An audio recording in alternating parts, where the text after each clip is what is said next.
엄마, 걱정하지 마. 그 늙은이 재산 정리해서 다 빼돌릴 거라니까. 현우는 내가 하자는 대로 다 할 거고, 어차피 그 늙은이 곧 요양원 보낼 건데, 뭘 그때 되면 재산이고, 뭐고, 다 내 손에 들어올 거야. 며느리 노릇도 이제 곧 끝이야. 시청해주신 여러분들, 행운이 대박 나시길 기원하며 구독과 좋아요 한 번씩 부탁드립니다.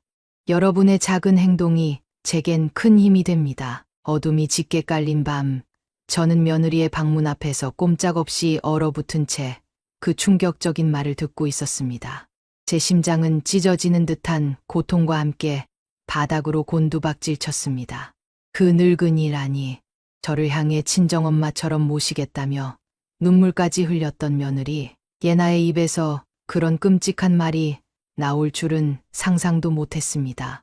며칠 전 며느리는 제게 어머니, 제가 친정엄마처럼 모실게요.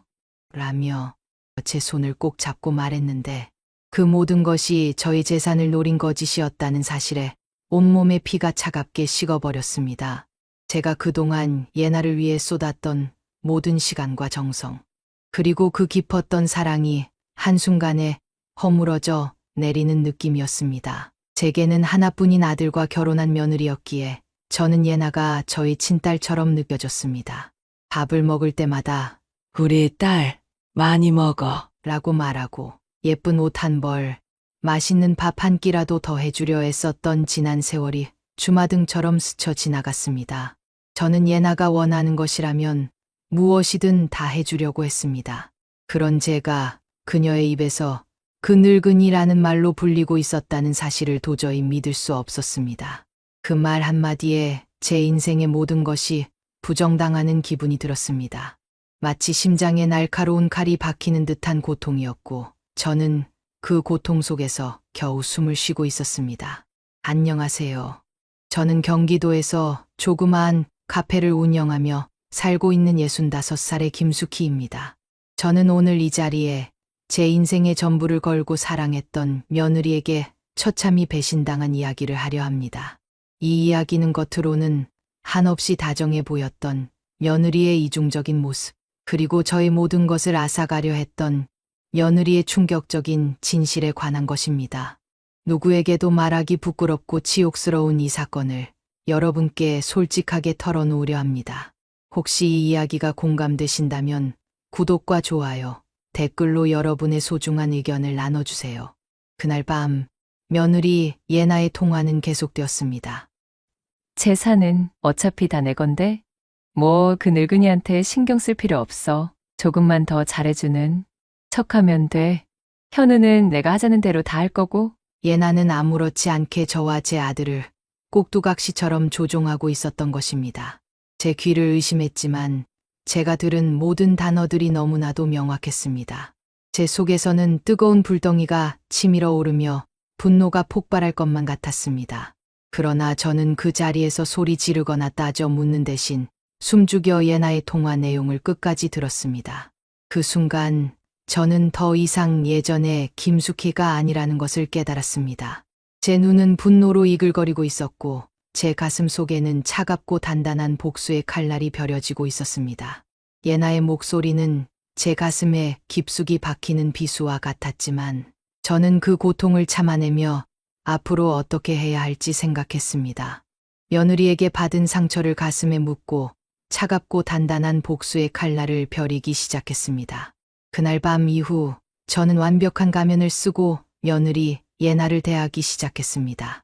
겉으로는 아무것도 모르는 척 예전보다 더 다정하고 자상한 시어머니의 모습을 연기했습니다. 하지만 제 마음속은 이미 차가운 돌덩이처럼 굳어 있었습니다. 예나의 행동 하나하나가 제게는 의심스럽게 느껴졌고 그녀의 모든 미소와 친절이 역겨운 가면처럼 보이기 시작했습니다. 며느리가 제게 어머니 사랑해요라고 말할 때마다 저는 속으로 너의 거짓말이 언제까지 통할지 두고 보자라고 되뇌었습니다. 저는 며칠 동안 잠 못 이루며 과거를 회상했습니다. 예나가 처음 저희 집에 왔을 때 저는 그녀를 보자마자 저 아이가 내 딸이구나라고 생각했습니다. 예나는 참 예의 바르고 착한 아이였습니다. 저에게 존댓말을 깍듯이 쓰고 집안일도 솔선수범해서 도와주었죠. 아들 현우가 예나와 결혼하겠다고 했을 때 저는 단 한 번의 망설임도 없이 허락했습니다. 오히려 우리 현우가 너 같은 좋은 며느리를 만나서 얼마나 다행인지 모른다며 감사했습니다. 결혼 후에도 저는 예나에게 온갖 정성을 쏟았습니다. 예나가 임신했을 때에는 직접 몸에 좋다는 음식을 만들어 갖다 주고 매일같이 전화해서 컨디션을 살피곤 했습니다. 현우는 엄마, 예나한테 너무 잘해주지 마. 버릇 나빠져라고 농담처럼 말했지만 저는 내 딸 같은 며느리한테 이 정도는 당연하다며 오히려 현우를 나무랐습니다. 하지만 지금 생각해보니 그때부터 예나의 이중적인 모습이 조금씩 드러나고 있었던 것 같습니다. 임신으로 입덧이 심했던 예나는 제가 정성껏 끓여준 미역국을 맛있다며 먹는 척했지만 제가 잠시 자리를 비우면 화장실로 달려가 토하는 소리를 들은 적이 있습니다. 그때는 입덧이 심해서 그런가 보다 하고 넘겼는데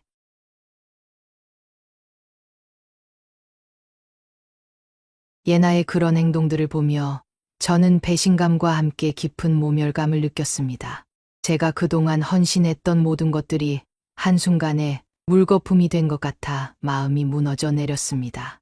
제 아들은 이런 사실을 전혀 눈치채지 못하고 예나의 말만 믿고 있었습니다. 엄마가 예민한 거 아니야. 예나가 얼마나 착한데. 라고 말하는 아들의 모습에 저는 더 큰 실망감을 느꼈습니다. 이 모든 상황이 저를 더욱 분노하게 만들었습니다. 며느리의 이중적인 태도, 그리고 그런 현실을 외면하는 아들의 회피적인 태도에 제 마음은 완전히 무너져 내렸습니다. 이제 더 이상 물러설 곳이 없다는 것을 깨달은 저는 제 인생을 송두리째 흔들어 놓으려 했던 그들에게 통쾌한 복수를 하기로 결심했습니다. 제 마음속에 굳게 다져진 복수심이 조금씩 저를 이끌어가고 있었습니다. 그 시작은 바로 예나와 현우의 결혼 초기로 거슬러 올라갑니다. 현우는 대학교 졸업 후 서울에 있는 큰 회사에 취직했고 예나는 같은 회사에 다니는 후배였습니다. 현우가 예나를 처음 만났을 때부터 사랑에 빠졌다고 저에게 말했을 때 저는 내심 걱정 반 기대 반이었습니다. 엄마, 예나 정말 착하고 예뻐.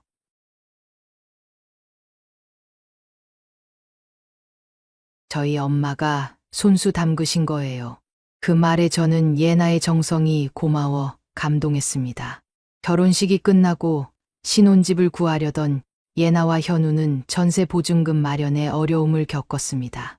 그때 저는 망설이지 않고 제가 모아두었던 적금과 운영하던 카페의 보증금을 일부 빼서 도움을 주었습니다. 예나야, 현우야, 너희 시작이 좋아야지. 이 돈으로 보태서 좋은 집에서 살아. 나머지는 엄마가 알아서 할게.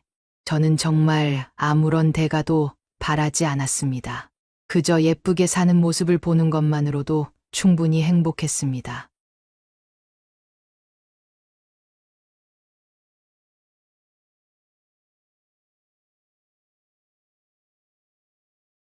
예나가 제 옆에 있는 것만으로도 저는 모든 상처가 치유되는 듯한 기분이었습니다. 하지만 지금 생각해보니 그때부터 예나의 이중성이 조금씩 드러나고 있었던 것 같습니다. 어느 날 예나가 제가 준 반찬을 들고 시댁을 나서는 것을 보았습니다. 그때 예나의 표정은 마치 하기 싫은 숙제를 끝낸 아이 같았죠. 저는 그냥 예나가 피곤해서 그런 거라고 생각했습니다. 제가 해준 반찬을 시댁에 가져가서 친정 부모님께 자랑하고 싶어서 그런 거라고 말이죠. 하지만 그게 아니었다는 것을 알게 된 후부터 예나의 모든 행동이 저를 속이기 위한 연기였다는 것을 깨닫고 있습니다. 그렇게 며느리와 저의 관계가 순조롭게 이어지던 어느 날이었습니다. 저는 주말에 예나와 현우를 초대해 집에서 함께 식사를 했습니다. 식사를 마친 후 예나가 제게 말했습니다. 어머니, 저희 엄마가 요즘 몸이 안 좋으신데 어머니께서 쓰시는 침대가 너무 좋아 보이세요. 저희 엄마도 그런 침대 하나 사드리고 싶은데 혹시 어디서 사셨는지 여쭤봐도 될까요? 그 말을 듣는 순간 저는 아무런 의심 없이 제가 쓰던 침대와 똑같은 것을 사주겠다고 약속했습니다. 그래 예나야, 내 친정엄마께도 하나 사드려야지. 우리 예나가 좋으면 나도 좋아. 저는 예나의 친정 부모님도 제 부모님처럼 생각했습니다. 그날 이후로 예나는 제게 친정 부모님 이야기를 더 자주 하기 시작했습니다. 어머니, 저희 아빠가 요즘 골프에 재미 붙이셨는데 장비가 너무 낡아서 걱정이에요. 어머니, 저희 엄마가 요즘 여행 가고 싶어 하시는데 형편이 안 돼서. 예나의 말은 제게 마치 도와달라는 요청처럼 들렸습니다. 그때마다 저는 망설이지 않고 예나의 친정 부모님을 위해 선물을 사주거나 여행 경비를 지원해 주었습니다. 제 아들은 엄마, 너무 많이 해주지 마. 우리도 갚아야 할 빚이 있어. 라고 말했지만 저는 내가 알 거 없다. 내가 좋아서 하는 일이야. 라고 현우의 말을 무시했습니다. 하지만 어느 날 저는 예나의 통화 내용을 우연히 엿듣게 되었습니다. 예나는 자신의 친구와 통화하며 우리 시어머니는 나한테 꼼짝도 못해. 내가 친정 부모님 이야기만 꺼내면 알아서 척척 도와주신다니까. 덕분에 우리 집은 호강하고 있다라고 말하고 있었습니다. 저는 그 말을 듣고 제 귀를 의심했습니다. 예나는 제게 효녀처럼 굴었지만 실상은 저를 이용하고 있었던 것입니다. 그 순간 저는 예나가 제 친딸처럼 생각했던 저의 순수한 마음을 이용하고 있다는 사실을 깨달았습니다. 하지만 그때까지만 해도 저는 예나의 행동을 그저 철없는 아이의 실수라고 생각하며 크게 신경 쓰지 않았습니다.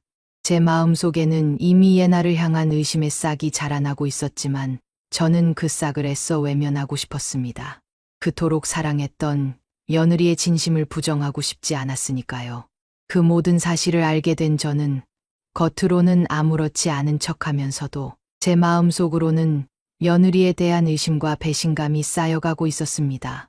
저는 며느리의 본색을 알아내기 위해 조용히 지켜보기 시작했습니다. 현우에게 받은 실망감으로 인해 저는 며칠 동안 식음까지 전폐했습니다. 그런데 며느리 예나는 그런 저의 마음을 아는지 모르는지 오히려 더 적극적으로 재산 정리를 부추기기 시작했습니다. 하루는 예나가 저희 집에 찾아와 저에게 말했습니다. 어머니, 저희 변호사 아는 분이 계신데 그분께 재산 정리를 맡기시면 안전하고 편하게 처리하실 수 있으실 거예요. 예나는 마치 자신의 일이 아닌 것처럼 저를 위하는 척하며 저를 압박했습니다. 저는 예나의 뻔뻔한 모습에 속으로 치를 떨었지만 겉으로는 아무렇지 않은 척했습니다. 그래 예나야, 내가 그렇게까지 신경 써주니 고맙다. 한번 알아보도록 할게. 그날 저녁 저는 우연히 며느리와 아들 현우의 통화 내용을 엿듣게 되었습니다. 현우가 잠시 화장실에 간 사이 예나의 전화가 울렸고 현우가 받지 않자 예나가 현우의 휴대전화로 걸어온 것이었습니다. 현우의 전화기가 테이블 위에 놓여 있었고 저는 무심코 전화기를 집어들었습니다. 수화기 너머로 들려오는 예나의 목소리는 평소와 달리 차갑고 냉정했습니다. 현우, 어머니 설득은 잘 되고 있어. 내가 괜히 신경 쓰는 거 아니지. 그 늙은이 곧 요양원 보낼 건데 재산 정리 안 해놓으면 골치 아파진다니까. 저는 그 말을 듣고 제 귀를 의심했습니다. 요양원이라니? 예나는 저의 재산을 차지하고 저를 요양원으로 보내려 했던 것입니다. 저는 너무 큰 충격에 할 말을 잃었습니다. 제가 며느리를 위해 모든 것을 희생하며 살았는데 돌아온 것은 저를 요양원으로 보내려는 끔찍한 계획이었습니다. 저는 제 손이 덜덜 떨리는 것을 느꼈습니다. 전화기를 들고 있는 손이 너무 떨려서 전화기를 놓칠 뻔했습니다. 현우는 제가 전화기를 들고 있는 것을 보고 엄마, 왜 그래? 고 물었지만 저는 아무 말도 할 수 없었습니다. 그저 며느리와 아들의 잔인한 계획에 충격을 받은 채 아무 말도 하지 못하고 멍하니 서 있을 수밖에 없었습니다. 저는 그날 밤 잠 못 이루며 생각했습니다. 제가 며느리를 친딸처럼 생각하며 사랑하고 헌신했던 모든 것들이 한순간에 물거품이 되는 순간이었습니다. 저는 예나가 저에게 보여주었던 모든 모습들이 저를 속이기 위한 연기였다는 것을 깨달았습니다. 예나는 저의 모든 것을 앗아가려 했고 아들 현우는 그런 예나의 말에 넘어가 저를 배신하려 했습니다. 저는 더 이상 이들에게 미련을 가질 필요가 없다고 생각했습니다. 저의 복수는 이제 단순한 분노를 넘어 제 삶을 지키기 위한 처절한 싸움이 되었습니다. 저는 겉으로는 아무것도 모르는 척 며느리와 아들의 계획에 순응하는 척하며 제 복수를 위한 치밀한 계획을 세우기 시작했습니다. 며느리의 통화 내용을 우연히 엿들은 저는 겉으로는 아무렇지 않은 척 현우의 전화를 돌려주었습니다. 현우는 엄마, 무슨 일 있었어? 얼굴이 안 좋아 보여. 라고 물었지만 저는 그저 아니, 아무 일도 아니야. 갑자기 머리가 좀 아파서. 라고 둘러댔습니다. 현우는 제 말을 믿는 듯 엄마, 혹시 아프면 병원에 가봐. 라고 말하며 제게 다가왔지만 저는 그 순간 현우의 걱정 어린 말조차 가식처럼 들렸습니다. 예나와 한 통화 내용을 제가 듣지 못했다고 생각하는 현우의 모습에 저는 더 큰 배신감을 느꼈습니다. 그날 이후 저는 현우에게 엄마가 재산 정리를 하려는데 변호사 아는 사람 있으면 좀 알아봐줘. 라고 말했습니다. 현우는 제 말에 놀란 듯 엄마, 정말 재산 정리하시는 거예요? 예나가 괜히 엄마 걱정돼서 말한 건데 엄마가 그렇게 생각하실 줄은 몰랐네요. 라고 말했습니다. 저는 현우의 말에 더 이상 속지 않았습니다. 이미 현우의 마음은 예나에게로 완전히 기울어져 있었고 저의 말은 그저 예민한 시어머니의 투정으로 치부될 것이 뻔했습니다. 저는 현우에게 라니야, 현우야, 엄마도 이제 나이가 있는데 재산 정리를 해놓는 게 맞는 것 같아서 내가 알아봐 주면 좋겠다. 라고 말했습니다. 현우는 제 말에 안심한 듯 알겠어요, 엄마. 제가 알아볼게요. 라고 말하며 예나에게 전화를 걸어 이 사실을 알렸습니다. 며느리 예나는 현우의 전화에 신이 난 듯 어머, 현우 씨, 정말요? 어머니께서 드디어 재산 정리를 하신다고요? 역시 제 말대로 하니까 통하네요. 라고 말하는 것을 저는 들을 수 있었습니다. 예나는 저의 재산을 탐내고 있었고 현우는 그런 예나의 말에 완전히 속아 넘어가 저를 배신하려 했던 것입니다. 저는 이 모든 사실에 분노가 치밀어 올랐지만 겉으로는 아무렇지 않은 척했습니다. 오히려 예나에게 예나야, 내 덕분에 엄마가 재산 정리를 하게 되어서 참 다행이야. 라고 말하며 예나의 기분을 맞춰주었습니다. 예나는 제 말에 안심한 듯 어머니, 제가 더 잘 모실게요. 걱정하지 마세요. 라고 말했지만 저는 예나의 말에 더 이상 속지 않았습니다. 예나의 행동 하나하나가 저를 속이기 위한 치밀한 연기라는 것을 깨달은 저는 제 마음속에 쌓여있던 분노와 배신감이 한순간에 폭발할 것만 같았습니다. 하지만 저는 꾹 참았습니다. 그들이 저를 어떻게 생각하고 있는지, 저희 재산을 어떻게 할 생각인지 더 자세히 알아내기 위해 저는 그들의 행동을 조용히 지켜보기 시작했습니다. 어느 날 저는 현우가 예나와 주고받은 문자 메시지를 우연히 보게 되었습니다. 현우의 전화기는 제게 항상 열려 있었고 현우는 제가 전화기를 만지는 것에 대해 아무런 의심을 하지 않았습니다. 문자 메시지에는 자기야, 어머니께서 드디어 재산 정리하신다고 하셨어. 이제 우리도 좀 편하게 살 수 있을 것 같아. 얼른 정리하고 어머니 요양원 보내자. 라는 내용이 담겨 있었습니다. 저는 그 문자 메시지를 읽고 제 눈을 의심했습니다. 현우는 제가 아프거나 힘들어할 때마다 저를 걱정해주는 척했지만 실상은 저를 요양원으로 보내려는 계획을 세우고 있었던 것입니다. 저는 현우에게도 배신감을 느꼈습니다. 현우는 제 아들이었지만 이미 예나에게 세뇌되어 있었고 저를 향한 현우의 사랑은 이미 사라진 지 오래였습니다. 저는 현우에게 현우야, 예나한테 속고 있는 거 아니니? 말했던 과거의 제 자신이 한심하게 느껴졌습니다. 현우는 저의 말을 들을 준비가 되어 있지 않았고 저는 현우에게 더 이상 이 문제를 이야기하는 것이 무의미하다는 것을 깨달았습니다. 저는 이 모든 상황이 저를 더욱 분노하게 만들었습니다. 며느리의 뻔뻔한 요구, 그리고 그런 현실을 외면하는 아들의 회피적인 태도에 제 마음은 완전히 무너져 내렸습니다. 하지만 저는 포기하지 않았습니다. 오히려 그들의 실체를 확실하게 파악하고 그에 합당한 복수를 준비해야겠다는 결심을 더욱 굳혔습니다. 저는 겉으로는 아무것도 모르는 척 며느리와 아들의 계획에 순응하는 척하며 제 복수를 위한 치밀한 계획을 세우기 시작했습니다. 현우가 예나와 주고받은 문자 메시지를 확인한 후 제 마음속에 남아있던 작은 희망의 불씨마저 완전히 꺼져버렸습니다. 저는 더 이상 아들을 믿을 수 없게 되었습니다. 제 아들은 예나의 말에 완전히 세뇌되어 있었고 저를 요양원으로 보낼 계획을 아무렇지 않게 짜고 있었습니다. 저는 그들의 계획을 막기 위해 겉으로는 아무것도 모르는 척 며느리와 아들의 말에 순응하는 척했습니다. 며칠 후 예나는 제게 변호사 한 명을 소개해 주었습니다. 어머니, 제가 아는 변호사님인데 이분이 재산 정리 전문가예요. 어머니께서 원하시는 대로 다 처리해 주실 거예요. 예나는 밝게 웃으며 제게 변호사의 연락처를 건넸습니다. 저는 예나가 소개해준 변호사를 만나는 척 따로 믿을 만한 변호사를 찾아다녔습니다.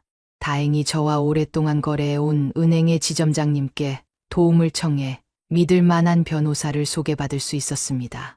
변호사님을 만난 저는 그간 며느리와 아들에게 당했던 모든 이야기를 털어놓았습니다. 변호사님은 제 이야기를 듣고 어머니, 정말 힘드셨겠네요. 하지만 걱정하지 마세요. 어머니께서 원하시는 대로 다 해결해 드릴게요. 라며 저를 위로해 주셨습니다. 저는 변호사님의 따뜻한 말 한마디에 그동안 참아왔던 눈물을 쏟아내고 말았습니다.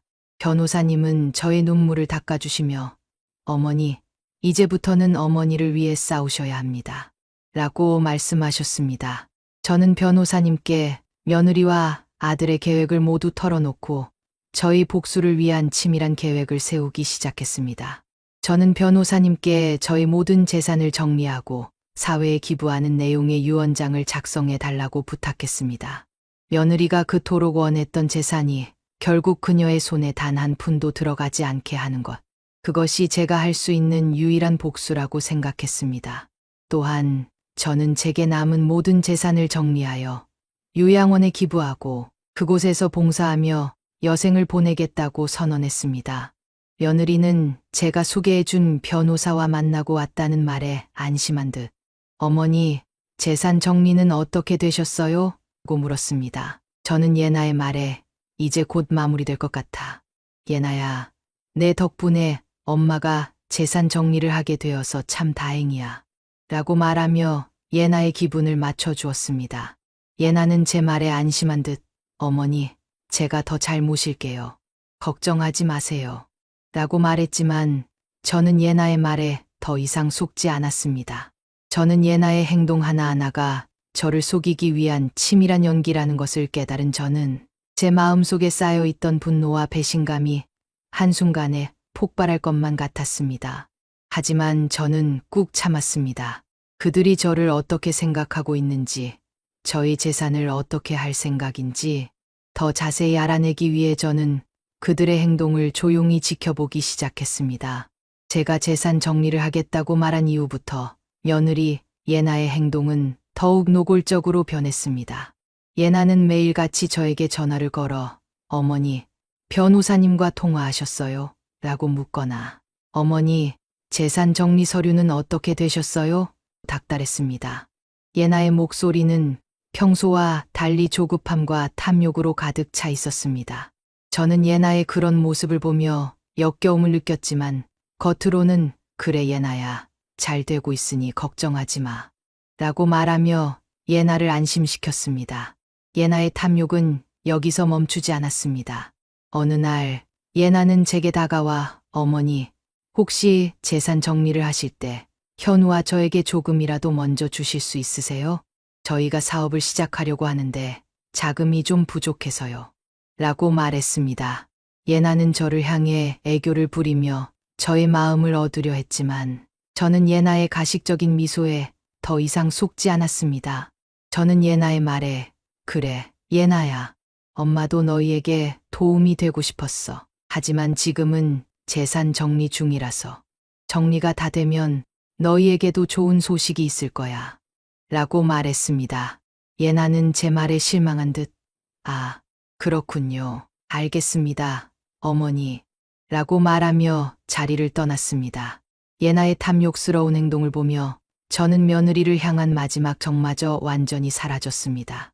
예나는 저의 따뜻한 마음을 이용해 저의 모든 것을 앗아가려 했고, 아들 현우는 그런 예나의 말에 속아 넘어가 저를 배신하려 했습니다. 저는 이 모든 사실에 분노가 치밀어 올랐지만 겉으로는 아무렇지 않은 척했습니다. 오히려 저는 예나에게 예나야, 내 덕분에 엄마가 재산 정리를 하게 되어서 참 다행이야 라고 말하며 예나의 기분을 맞춰주었습니다. 예나는 제 말에 안심한 듯 어머니, 제가 더 잘 모실게요. 걱정하지 마세요. 라고 말했지만 저는 예나의 말에 더 이상 속지 않았습니다. 저는 예나의 행동 하나하나가 저를 속이기 위한 치밀한 연기라는 것을 깨달은 저는 제 마음속에 쌓여있던 분노와 배신감이 한순간에 폭발할 것만 같았습니다. 하지만 저는 꾹 참았습니다. 그들이 저를 어떻게 생각하고 있는지, 저희 재산을 어떻게 할 생각인지 더 자세히 알아내기 위해 저는 그들의 행동을 조용히 지켜보기 시작했습니다. 네, 대표님. STP5 절정과 해결. 파트 1. 재산 정리가 거의 마무리될 무렵 저는 며느리 예나와 아들 현우를 집으로 초대했습니다. 예나는 제가 재산 정리 서류를 준비했다는 말에 들뜬 표정으로 현우와 함께 저희 집에 왔습니다. 예나는 평소보다 더 예쁜 옷을 차려입고 왔고, 현우는 저에게 엄마, 이제 재산 정리 다 되셨어요? 예나가 정말 기대하고 있어요. 라고 말했습니다. 저는 그들의 들뜬 표정을 보며 속으로 씁쓸한 미소를 지었습니다. 이 모든 것이 곧 너희의 기대와는 다른 방향으로 흘러갈 텐데. 저는 거실 테이블 위에 변호사와 함께 준비한 재산 정리 서류를 올려놓았습니다. 예나는 제게 다가와 서류를 만지작거리며 어머니, 정말 감사합니다. 저희가 어머니를 더 잘 모실게요. 라고 말했습니다. 저는 예나의 눈을 똑바로 쳐다보며 말했습니다. 예나야, 현우야, 엄마가 그동안 너희에게 말하지 못한 게 있어. 사실 엄마는 너희가 나 몰래 재산을 노리고 요양원에 보내려 한다는 것을 이미 알고 있었단다. 제 말에 예나와 현우의 얼굴은 순식간에 하얗게 질렸습니다. 예나는 어머니, 그게 무슨 말씀이세요? 저희가 언제 그랬다고? 라며 말을 더듬었지만 저는 예나의 말을 끊고 계속해서 말했습니다. 예나야, 내가 친정 엄마와 통화하는 내용, 현우와 주고받은 문자 메시지, 엄마가 다 알고 있었어. 너희가 그토록 원했던 엄마의 재산은 사실 이미 다른 곳으로 정리되었단다. 저는 예나와 현우의 눈을 똑바로 쳐다보며 말했습니다. 엄마는 너희가 그토록 보내고 싶어 하던 요양원에 너희가 원하는 대로 재산을 정리했어. 다만 그 재산은 너희에게 돌아가는 것이 아니라 사회에 기부될 거야. 그리고 그 요양원에서 봉사하며 남은 여생을 보낼 예정이야. 제 말에 예나와 현우는 충격에 빠져 아무 말도 하지 못했습니다. 저는 변호사와 함께 준비한 유언장 서류를 그들 앞에 내밀었습니다. 서류에는 저희 모든 재산을 사회에 기부하고 제3자에게 상속하는 내용이 담겨 있었습니다. 예나는 서류를 읽고 충격에 빠져 떨리는 손으로 서류를 움켜쥐었습니다. 현우는 엄마, 이게 무슨 소리예요? 엄마가 저희에게 어떻게 이럴 수가 있어요? 라고 소리쳤지만 저는 현우의 말에 너희가 엄마에게 어떻게 이럴 수가 있니? 라고 되받아쳤습니다. 예나는 제게 다가와 어머니, 제발 한 번만 용서해 주세요. 저희가 잘못했어요. 라며 무릎을 꿇고 빌었지만 저는 이미 예나의 눈물을 믿지 않았습니다. 저는 예나와 현우를 향해 그동안 쌓아왔던 모든 감정을 토해냈습니다. 예나야, 너를 친딸처럼 사랑하고 아꼈던 내 마음을 너는 어떻게 그렇게 쉽게 배신할 수 있었니? 너를 위해 모든 것을 다 주려고 했던 내 마음을 너는 어떻게 그렇게 짓밟을 수 있었니? 제 목소리는 분노와 슬픔으로 떨렸습니다. 예나는 눈물을 흘리며 어머니, 정말 죄송해요. 저희가 욕심에 눈이 멀어서 라고 말했지만 저는 예나의 사과를 받아줄 수 없었습니다. 엄마에게는 너의 눈물도 너의 사과도 더 이상 의미가 없어. 너희는 이미 엄마를 버렸어. 현우는 엄마, 저도 잘못했어요. 제발 한 번만 용서해 주세요. 라며 제게 다가왔지만 저는 현우의 손을 뿌리쳤습니다. 현우야, 너는 내 아들이었지만 이제는 아니야. 너는 엄마를 버리고 예나의 편에 섰어. 그런 너에게 엄마는 더 이상 줄 것이 없어. 저는 현우에게 냉정하게 말했습니다. 너희가 그렇게 원했던 재산은 이제 너희의 것이 아니야. 그리고 엄마도 이제 너희에게 더 이상 아무런 미련이 없어. 너희는 이제부터 너희의 힘으로 살아가야 해. 예나는 제게 어머니, 저희가 어떻게 살아요? 저희에게 재산이 없으면 어떻게 해요? 고 말했지만 저는 예나의 말에 그동안 엄마가 너희에게 해줬던 모든 것들이 너희에게는 아무런 의미가 없었니? 너희는 엄마의 돈만 탐냈을 뿐 엄마의 사랑은 단 한 번도 보지 않았어. 이제부터는 너희가 너희의 삶을 책임져야 해. 라고 말했습니다.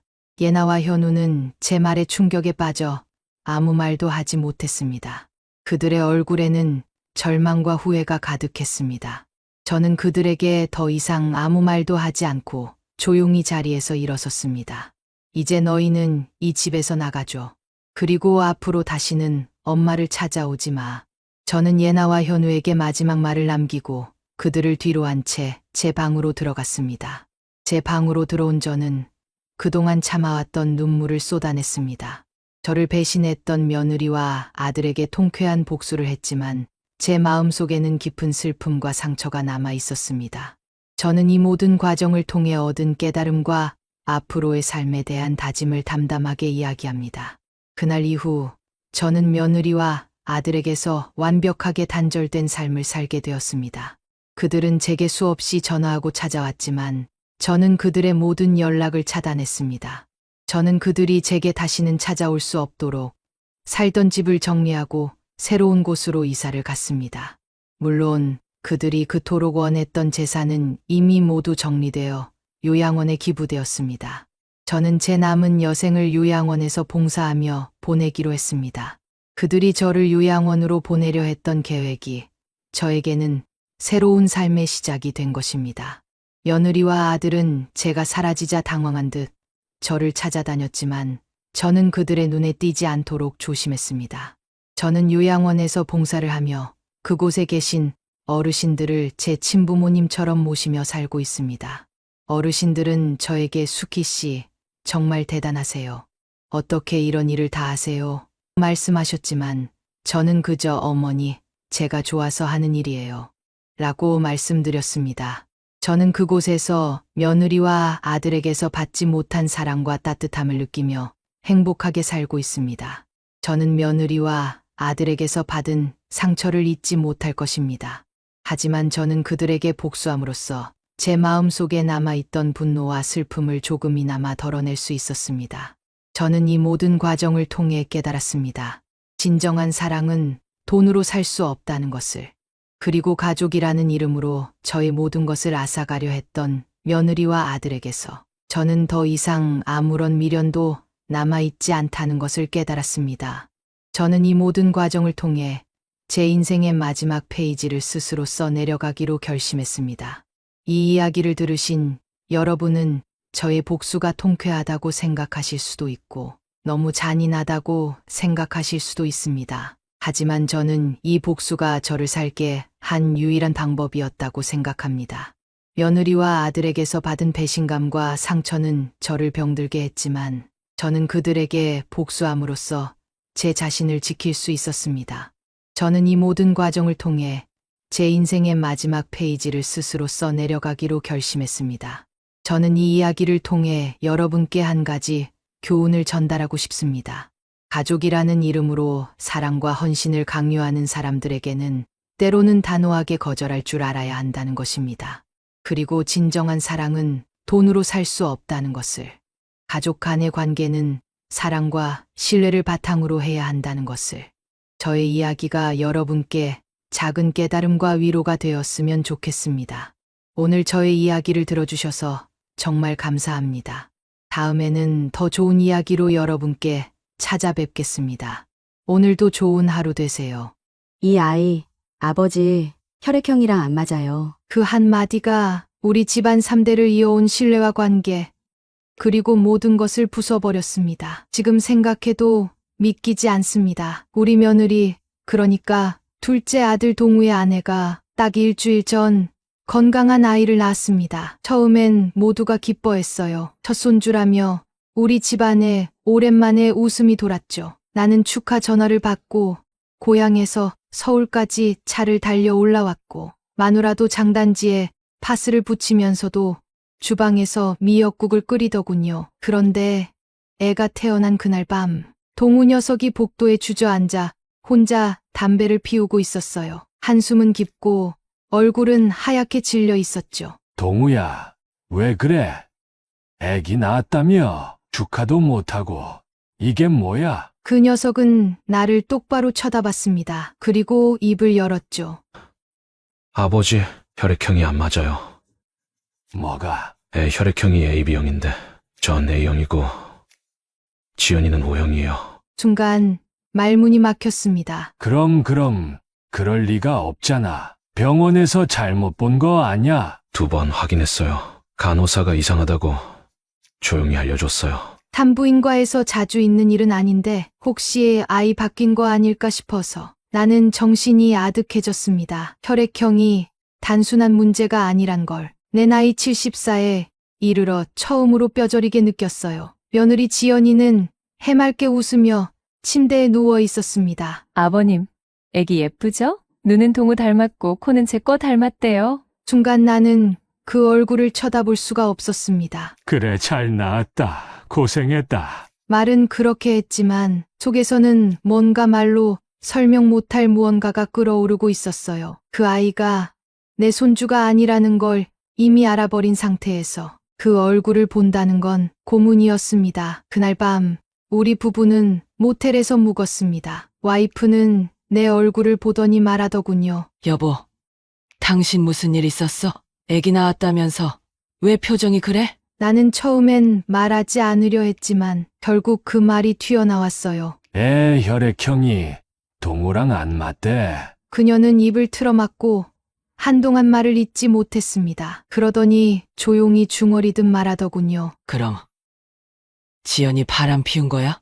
나는 고개를 들지 못했습니다. 며칠 후 지연이가 산후조리원으로 들어갔고 우리 부부는 집으로 돌아왔습니다. 그 사이 동우는 회사도 휴가를 내고 집에 틀어박혀 있었습니다. 애는 어떡할 거냐? 그 아이, 네 애 아니잖아. 아내가 어렵게 꺼낸 말에 동우는 대답하지 않았습니다. 나는 자리에서 벌떡 일어나 소리를 질렀죠. 그렇게 조용히 있을 일이야. 네가 지금 누굴 지키고 있는 건데. 너 그 아이를 계속 키울 생각이냐? 동우는 입을 꾹 다문 채 조용히 말했습니다. 근데 그 아이 이상하게 좋더라고요.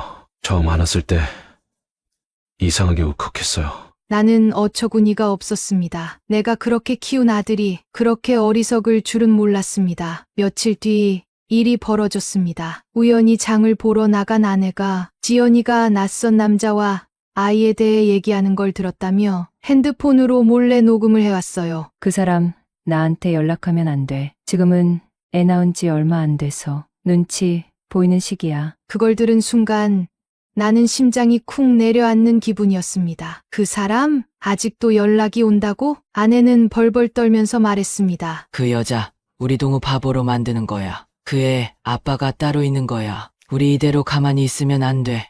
나는 결국 결심했습니다. 진실을 밝히기로. 그날 밤 나는 지연이에게 조용히 전화를 걸었습니다. 지연아, 나야. 내일 시간 좀 낼 수 있겠니?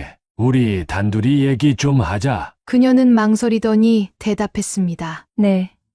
아버님 무슨 일이신데요? 내가 내 눈을 보고 물어봐야겠어. 그 아이 정말 우리 동우 애냐? 지연이는 말이 없었습니다. 말이 없다는 건 이미 대답을 알고 있다는 뜻이겠죠. 그날 밤 나는 한숨도 못 잤습니다. 이제 내일이면 이 집안이 완전히 무너질지도 모른다는 걸 알면서도 그 진실을 피할 수 없었습니다. 혈액형 하나가 사람의 인생을 이렇게까지 흔들 수 있다는 걸 나는 그때 처음 알았습니다. 그리고 그 진실은 이제 단 한 사람만이 쥐고 있었습니다. 지연이, 그 며느리가 말이죠. 저는 올해로 74입니다. 전북 익산 출신이고 지금은 군산에 살고 있죠. 이 집은 내가 38살 되던 해 포크레인 일로 돈을 조금 모아 은행 대출을 끼고 간신히 마련한 집이었어요. 나에겐 자식이 둘 있는데 첫째 아들 동혁이는 서울에서 회계사로 일하고 있고 둘째 아들 동우는 지방 공기업에 다니고 있다. 둘째 동우는 항상 묻어나고 착하고 남들 앞에서 절대 소리 높이지 않는 성격이다. 아내 말로는 너무 순해서 탈이라 할 정도로 늘 손해보면서도 사람들과 싸움을 피하는 그런 아이였다. 그런 동우가 어느 날 여자 친구를 데려왔을 때 우리 부부는 반신반의했다. 여자 이름은 지연, 나이는 동우보다 2살 많았다. 처음 본 인상은 나쁘지 않았다. 단정하고 예의 바르고 말끝에 항상 존대를 붙이는 모습이 참 단아했다. 아버님, 어머님 만나 뵙게 돼서 정말 영광이에요. 그런데 그 단아함이 어쩐지 조금은 조심스럽다기보다 조심스럽게 보이려 한다는 느낌이 아내와 나 사이에 살짝 남았던 것도 사실이다. 지연이는 고아였다. 초등학교 때 부모를 잃고 친척집을 전전하다 성인이 되자마자 독립해 살아왔다고 했다. 그래서 그런지 세상 물정에 밝고 독립심이 강한 아이 같아. 아내는 그렇게 말했고 나는 그냥 믿기로 했다. 결혼은 생각보다 빨리 진행됐다. 양가 인사만 마치고 몇 달 지나지 않아 지연이가 아기를 가졌다는 소식을 듣고 우리는 급하게 혼례 날짜를 잡았다. 이런 건 미리미리 정리하는 게 맞지. 혼전 임신. 요즘 세상에 별일도 아니지. 나는 그렇게 생각했고 동우는 뭔가 모르게 초조한 얼굴이었지만 기뻐하는 척하려 애쓰는 모습이 역력했다. 지금 생각하면 그때부터 이상했는지도 모른다. 동우는 내성적인 성격이지만 아이를 가졌다고 했을 때 너무 기쁜 모습은 아니었다. 그저 멍한 얼굴로 앉아만 있었던 게 떠오른다. 결혼식은 조촐하게 치러졌다. 친척 몇몇은 지연의 가족 배경을 두고 뒷말을 했지만 나는 그냥 들은 척도 안 했다. 사람이 착하면 되는 거지. 배경이 뭔 상관이냐. 나는 그렇게 말하며 마음속의 의심까지 눌러 담았다. 결혼 후 지연은 우리와 함께 살았다. 신혼집이 따로 마련되지 않았고 동우도 회사까지 왕복 30분 거리였기에 본가에 사는 게 더 편하다고 했다. 아내는 좋아했다. 처음엔 지연이 음식도 잘하고 집안일도 부지런하다고 칭찬했다. 사실상 딸 하나 얻은 거지 뭐. 그 말이 지금은 어쩐지 너무 쓰게 들린다. 그렇게 시간이 흘렀다. 집안은 조용했고 지연은 우리에게 크게 문제되는 말이나 행동을 하지 않았다. 하지만 묘하게 우리 부부와는 늘 일정한 선을 유지하려는 느낌이 있었다. 예를 들어 아버님, 어머님 밥 드세요라고 말은 하지만 같이 앉아 먹지는 않았다. 전 다이어트 중이에요. 간이 좀 세면 속이 안 좋아서요. 아까 뭐 좀 먹어서 배가 안 고파요. 이런 말들로 항상 자리를 피했다. 뭔가 마음을 여는 느낌은 아니었다. 아내는 처음엔 그런 모습이 서운하다 했지만 점차 체념하듯 말하곤 했다. 그냥 요즘 애들이 그렇지 뭐. 우리가 괜히 병 느끼면 더 이상해져. 그러던 어느 날 나는 이상한 장면을 하나 목격했다. 밤늦게 마당 쪽을 나가려는데 지연이 작은 방에서 누군가와 통화하는 목소리가 들렸다. 그렇게 하면 안 돼. 지금은 조심해야 된다고 했잖아. 응. 그러니까 당분간 연락하지 말라고. 나는 일부러 문을 세게 닫으며 기척을 냈고 지연은 깜짝 놀라며 방에서 나왔다. 아버님, 안 주무세요? 나는 그냥 웃으며 대답했다. 화장실 좀 가려다가 늦었네. 얼른 자라. 그날 이후 그 장면이 계속 마음에 걸렸다. 누구랑 그런 얘기를 나누는 걸까? 조심해야 된다. 당분간 연락 말라는 말은 도대체 무슨 상황일까? 하지만 나는 그냥 넘겼다. 내가 너무 예민한가 보지 하면서 아내는 요즘 따라 동우가 유난히 눈치를 본다고 했다. 걔가 왜 이렇게 지연이 비위만 맞추는지 모르겠어. 그 여자 앞에만 가면 작아지는 게 눈에 보여. 나는 웃으며 넘겼다. 신혼이니까 그런 거지 뭐. 그러나 내 눈에도 이상했다. 동우는 어느새 내 앞에서도 당당하지 못했고 지연은 마치 그에 위에 서 있는 듯한 태도를 보일 때가 종종 있었다. 한 번은 이런 일이 있었다. 주말 아침 밥을 먹고 나서 내가 지연에게 말했다. 지연아, 다음 주에 외가 친척들 좀 뵈려고 하는데 네가 같이 인사 가면 좋겠지? 그러자 지연은 단칼에 말했다. 죄송한데요.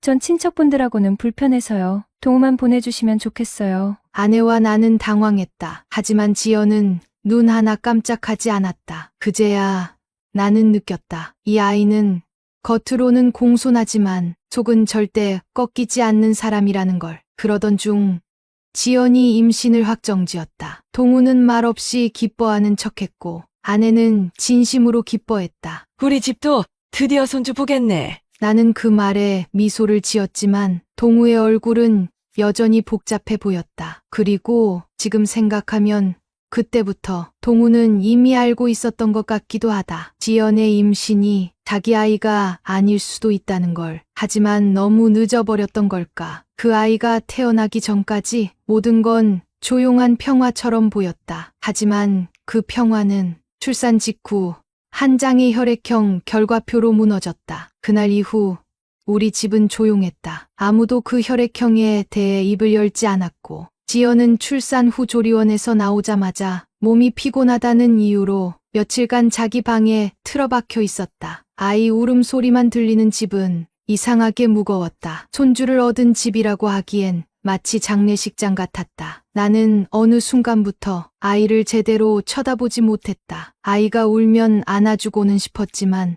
이 애가 우리 핏줄이 아니라면 그 생각이 나를 멈춰 세웠다. 아내도 말이 없어졌다. 예전 같았으면 미역국 끓여주고 탄후에 좋다는 죽이며 반찬을 손수 만들었겠지만 이번엔 최소한만 했다. 표정은 늘 굳어 있었고 눈가엔 의심과 분노가 번갈아 깃들었다. 며칠 후 아내가 입을 열었다. 도저히 안 되겠어.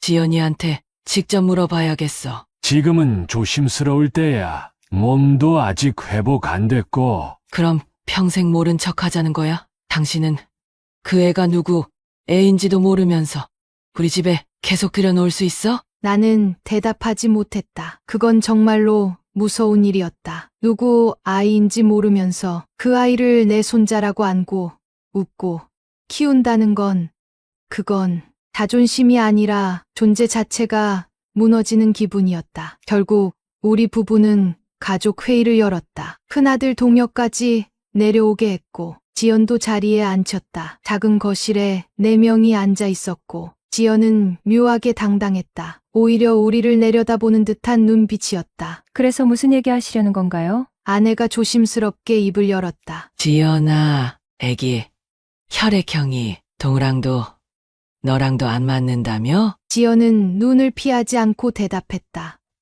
네, 알고 있어요. 그래서 병원에서도 확인했는데 혹시 유전적 돌연변이일 수도 있다고 하더라고요. 그런 확률이 그렇게 흔한 일이 아니잖아. 내가 끼어들었다. 그럼 혹시라도 다른 가능성은 없는 거냐? 지연은 잠시 침묵하더니 웃으며 말했다. 아버님, 저한테 불륜 의심하시는 거예요? 그 말에 방 안 공기가 싸늘해졌다. 큰아들 동혁이 입을 열었다. 우린 그럴 수 있다고 말한 적 없어. 하지만 상황이 의심스러운 것도 사실이야. 네가 좀 더 설명해줬으면 좋겠어. 지연은 한숨을 쉬더니 팔짱을 끼고 말했다. 전 그런 말 들으려고 여기 앉은 거 아니에요. 제 남편인 동우가 묻는다면야 대답하겠지만 다른 분들이 이 문제를 자꾸 파고드는 건 저한텐 상처예요. 그 순간 나는 화가 치밀었다. 그럼 대체 우리가 뭘 어쨌단 거냐?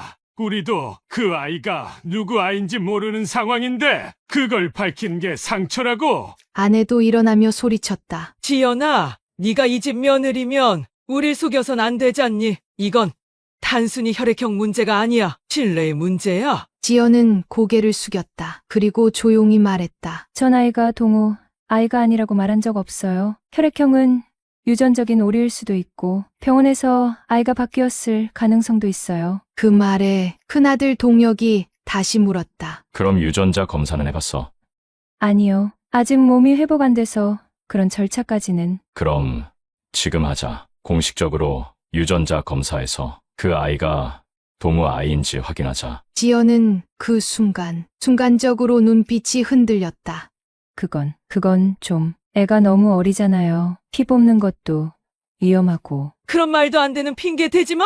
아내가 소리쳤다. 넌 지금 도망가고 있는 거야. 네가 떳떳하면 왜 검사를 못해? 지연은 눈시울을 붉혔다. 정말 너무하세요. 출산한 지 얼마 안 된 여자한테 이런 식으로 몰아붙이시고. 그녀는 울음을 터뜨리며 방으로 들어갔다. 그리고 문을 쾅 닫았다. 그날 밤 동우가 나를 찾아왔다.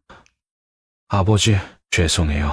나는 물었다. 넌 다 알고 있었던 거냐? 그는 고개를 끄덕였다. 혈액형 보고 어느 정도는 감이 왔어요. 그런데 왜 말 안 했어? 왜 우리를 이렇게 만들어? 그는 눈을 감았다. 그래도 그 애가 좋았어요.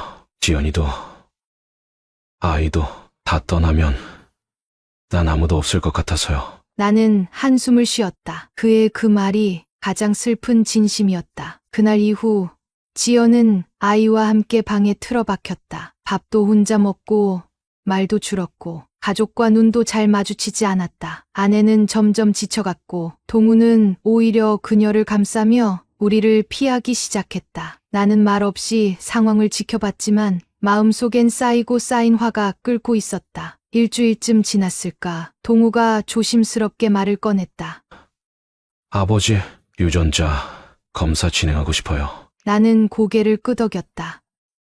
그래, 그래야 모든 게 명확해지지. 그날 저녁 동우는 지연에게 이야기했다. 우리 부부는 거실에서 귀를 곤두세우고 듣고 있었다. 지연아, 우리 검사하자. 그게 맞는 것 같아. 의심이든 오해든 다 끝내자. 지연은 조용히 대답했다. 진짜 그렇게까지 해야 해? 그래야 우리도 살 수 있어.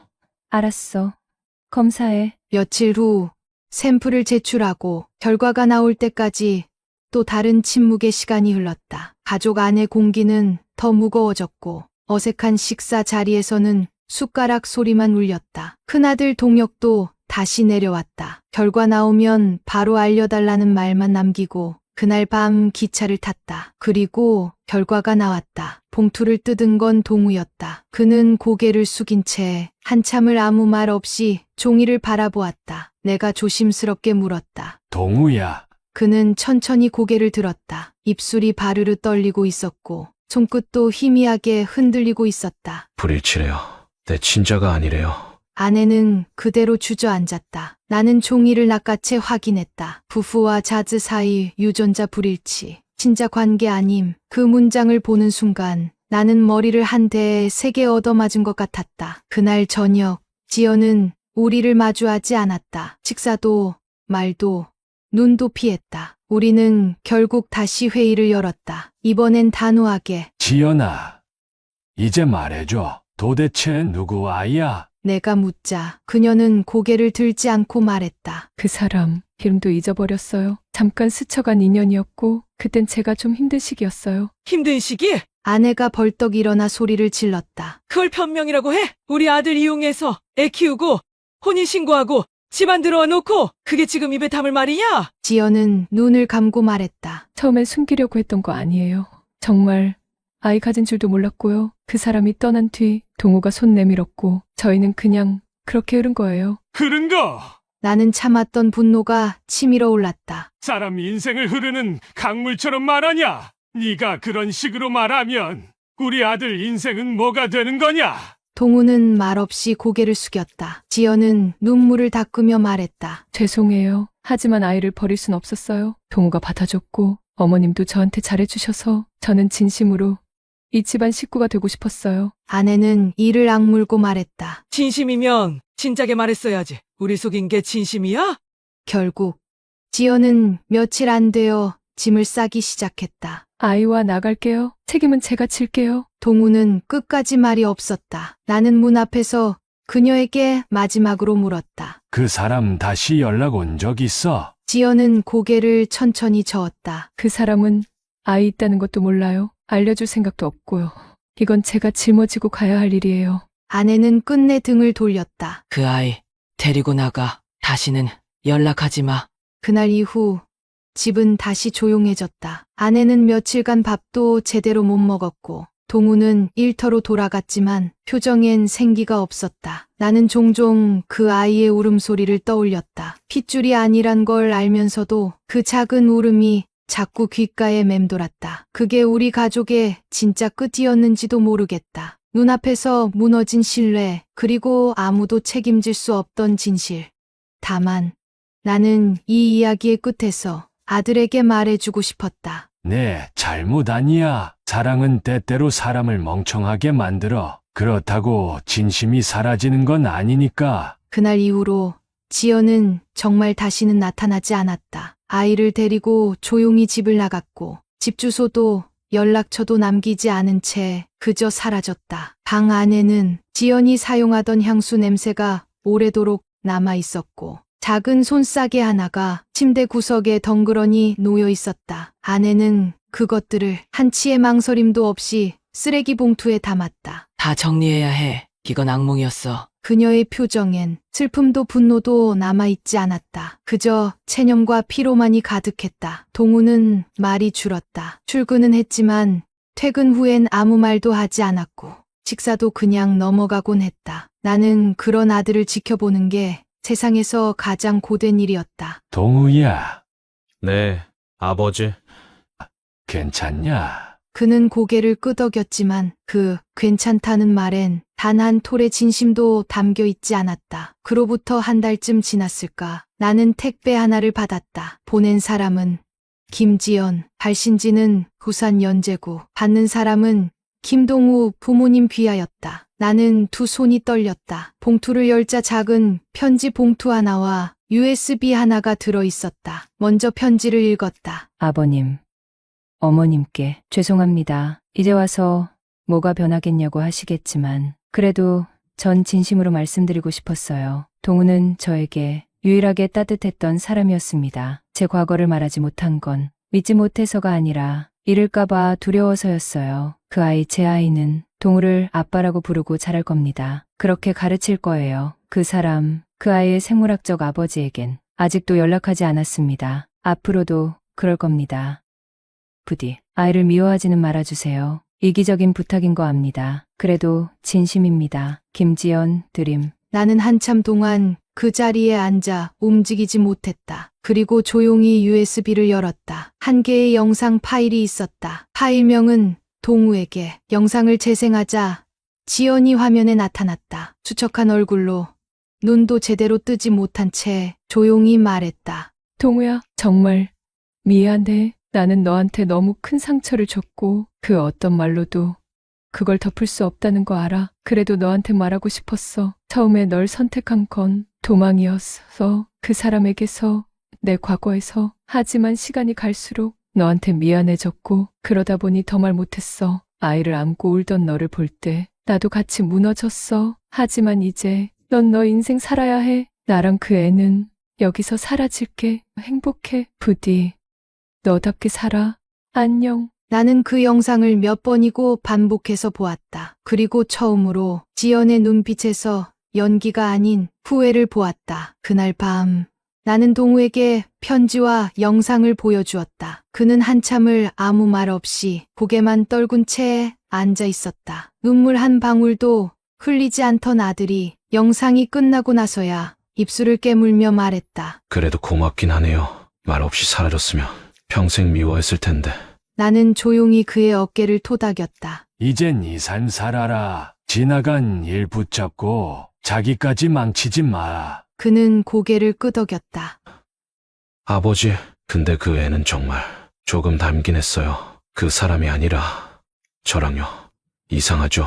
나는 대답하지 못했다. 사람 마음이란 그렇게 단순하지 않은 모양이었다. 그로부터 석 달이 지났다. 집은 다시 평온해졌다. 아내는 집안 화분을 다시 손질하기 시작했고, 동우는 주말마다 산책을 나가며 그림을 그리기 시작했다. 그 아이와 지연은 그 후로도 연락이 없었다. 하지만 나는 가끔 문득문득 그 아이의 얼굴이 떠오른다. 핏줄은 아니었지만 이상하게 미워지지 않는다. 사람이란 게 그렇다. 한때 품에 안았던 아기, 그 기억은 쉽게 지워지지 않는다. 이제야 말할 수 있습니다. 나는 한때 가족이란 말만 있으면 모든 것이 해결될 거라 믿었던 사람입니다. 어떤 갈등이든 어떤 상처든 그래도 가족이니까 라는 말이면 넘어갈 수 있다고 생각했습니다. 그런데 말입니다. 가족이라는 이름 아래 우리는 너무 많은 걸 감추고 너무 많은 걸 포기하며 살고 있었는지도 모릅니다. 이번 일을 겪고 나서야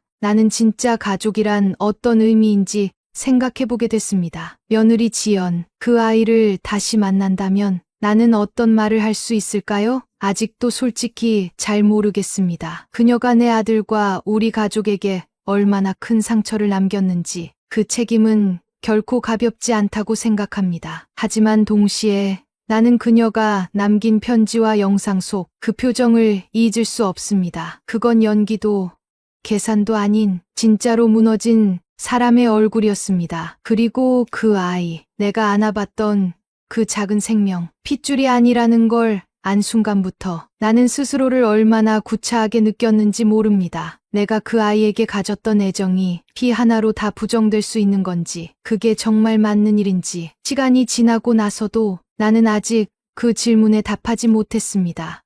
다만, 사람과 사람 사이의 관계에서 가장 중요한 건 결국 진심이었다는 걸 이제는 조금 알겠습니다. 우리 아들 동우는 요즘 그림을 다시 그리기 시작했습니다. 대학 시절에 미술을 전공했었지만 취업을 위해 접었던 꿈을 이제야 다시 꺼내 들고 있습니다. 그림 그리고 있으면 뭐라도 내 손으로 그려내는 기분이라 마음이 조금 편해요. 그 말이 그렇게 반가울 수 없었습니다. 이 아이가 다시 자기 인생을 살아가고 있다는 증거니까요. 내 아내는 여전히 지연 이야기를 꺼내지 않습니다. 그 사람에 대해선 말하지 않고 있기로 한 듯합니다. 하지만 밤마다 아이 울음 소리를 흘깃 떠올리는 순간이 있는 것 같습니다. 가끔 방 안에 걸린 손수건 하나를 멀리서 바라보는 그 눈빛을 보면 나도 모르게 가슴 한쪽이 먹먹해집니다. 이 이야기를 듣고 계신 여러분, 가족이란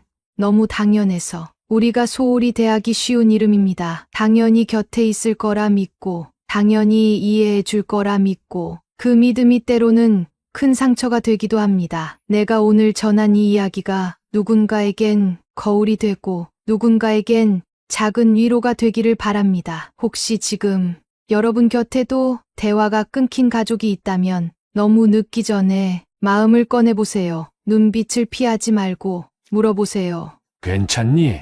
너 요즘 어떤 마음이니?